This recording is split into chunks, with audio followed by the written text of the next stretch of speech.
नमस्कार, स्वागत है। मैं हूं आपके साथ भावना शर्मा। राधाष्टमी की आप सबको ढेरों शुभकामनाएं। श्री कृष्ण जन्माष्टमी के ठीक 15 दिन बाद राधा जी का जन्मोत्सव मनाया जाता है भाद्रपद मास में शुक्ल पक्ष की अष्टमी तिथि पर, जो इस बार पड़ रही है 4 सितंबर को। अगर हम उदय तिथि के हिसाब से देखें तो जो अष्टमी तिथि है उसकी शुरुआत हो जाएगी 3 तारीख को ही 12:35 दोपहर में, और ये तिथि चलेगी 10:34 सुबह 4 सितंबर तक। तो अगर हम उदय तिथि को देखें तो 4 सितंबर की डेट सही मानी जाएगी राधाष्टमी के पर्व को मनाने के लिए। अब इस दिन क्या खास उपाय आपको करने हैं, कैसे पूजा करनी है, और ख़ास तौर पर उन लोगों के लिए जिनके विवाह में दिक्कत आ रही है, दाम्पत्य जीवन में परेशानियां हैं, वो लोग क्या खास उपाय कर सकते हैं इस दिन। क्योंकि राधा और कृष्ण का प्यार तो हम सब जानते हैं कि किस तरह से भगवान श्री कृष्ण और राधा जी का नाम लिया जाता है। राधा जो है वो एक भाव है, तो अगर आपको राधा जी की भक्ति करनी है तो भगवान श्री कृष्ण के मार्ग पर चलना ही पड़ेगा। आपको राधा कृष्ण अपने आप वहाँ पर मिल जाएंगे।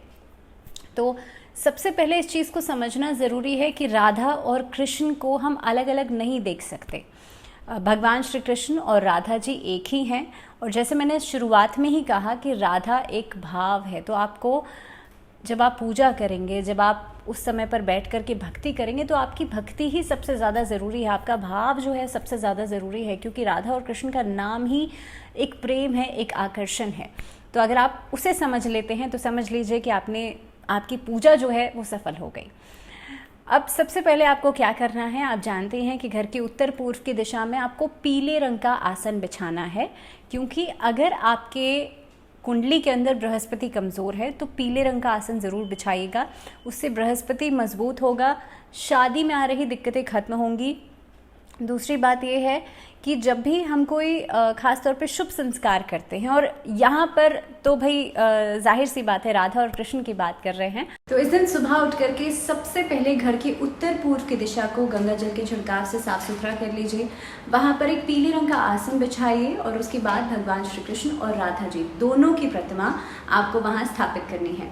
कभी भी राधा जी को अकेले नहीं आप स्थापित कीजिएगा, हमेशा भगवान श्री कृष्ण के साथ उन्हें विराजमान कीजिएगा। अब पीले रंग का वस्त्र इसलिए क्योंकि ऐसा करने से आपका बृहस्पति मजबूत होगा, शादीशुदा जीवन में आ रही दिक्कतें खत्म होती हैं, आपस में कलह कलेश खत्म होते हैं, आपस में जो प्यार है वो बढ़ता है। दूसरी बात ये कि इस दिन आप राधा जी की पूजा इस मंत्र के साथ कर सकते हैं, ओम ह्रीं श्री राधिकाय नमः। मंत्र फिर से सुन लीजिए, ओम ह्रीं श्री राधिकाय नमः। इस मंत्र के साथ आप राधा जी की पूजा करें, उन्हें पीले रंग के पुष्प ज़रूर अर्पित करें, और ख़ास तौर पे इस दिन आप उन्हें 16 श्रृंगार ज़रूर अर्पित करने चाहिए जो सुहागिन महिलाएं हैं। और वैसे भी अगर आपकी ख़ास तौर पे विवाह योग्य हैं, आप शादी करने के बारे में सोच रहे हैं, शादी में दिक्कतें आ रही हैं, इस दिन आप राधा जी को 16 तरह के श्रृंगार या श्रृंगार की सामग्री ज़रूर अर्पित कीजिएगा। साथ ही में राधा जी की पूजा में आप उन्हें जो इत्र है वो ज़रूर अर्पित कीजिएगा। ऐसा करने से आपका शुक्र मजबूत होता है। तो इस दिन आप राधा जी को पीले रंग का मिष्ठान का भोग लगा सकते हैं, और साथ ही में पीले रंग के वस्त्र आप इन्हें अर्पित कर सकते हैं।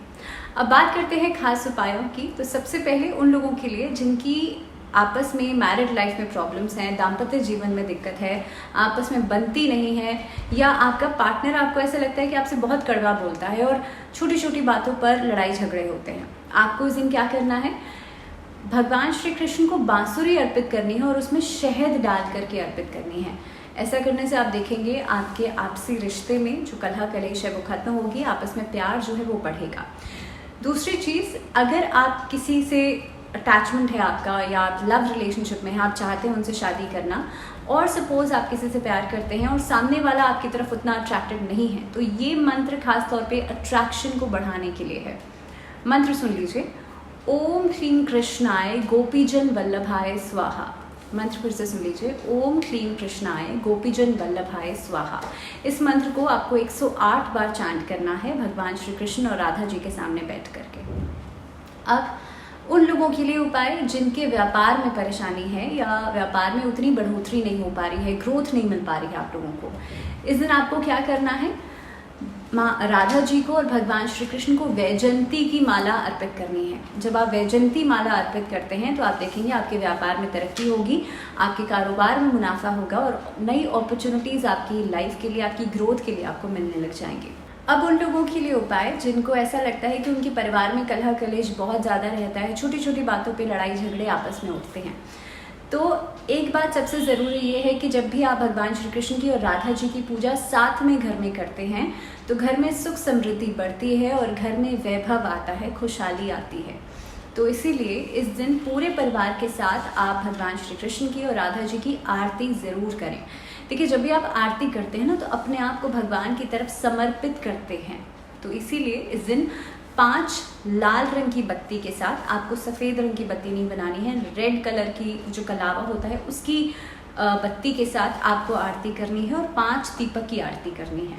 और कोशिश कीजिएगा एक अखंड दीपक आप भगवान श्री कृष्ण और राधा जी के सामने पूरे दिन जलते रहने देंगे। ऐसा करने से आपके घर में खुशहाली बढ़ेगी, आपस में कलह कलेश, जो पारिवारिक जीवन में दिक्कतें हैं वो खत्म होंगी। एक और छोटी सी चीज़, जिनके दाम्पत्य जीवन में बहुत ज़्यादा दिक्कत रहती है, इस दिन आप अपने बेडरूम के लिए भी भगवान श्री कृष्ण और राधा जी का कोई ऐसा चित्र अपने बेडरूम में ला करके लगा सकते हैं, लेकिन ध्यान रखिएगा उसकी पूजा नहीं होगी। जब भी आप कोई पूजा का चित्र लगाते हैं, यानी कि जब भी आप कोई ऐसा चित्र या ऐसा विग्रह लगाते हैं जिसकी आप विधिवत तरीके से पूजा कर रहे हैं, वो बेडरूम में नहीं होना चाहिए। सिर्फ और सिर्फ भगवान श्री कृष्ण और राधा जी का चित्र लगा सकते हैं, लेकिन उसकी पूजा नहीं करेंगे। तो इन्हीं खास उपायों के साथ राधाष्टमी की एक बार फिर से आप सबको बहुत शुभकामनाएं। फिलहाल मुझे दीजिए इजाज़त, जुड़े रहिए चैनल के साथ, अपना ध्यान रखिएगा। नमस्कार।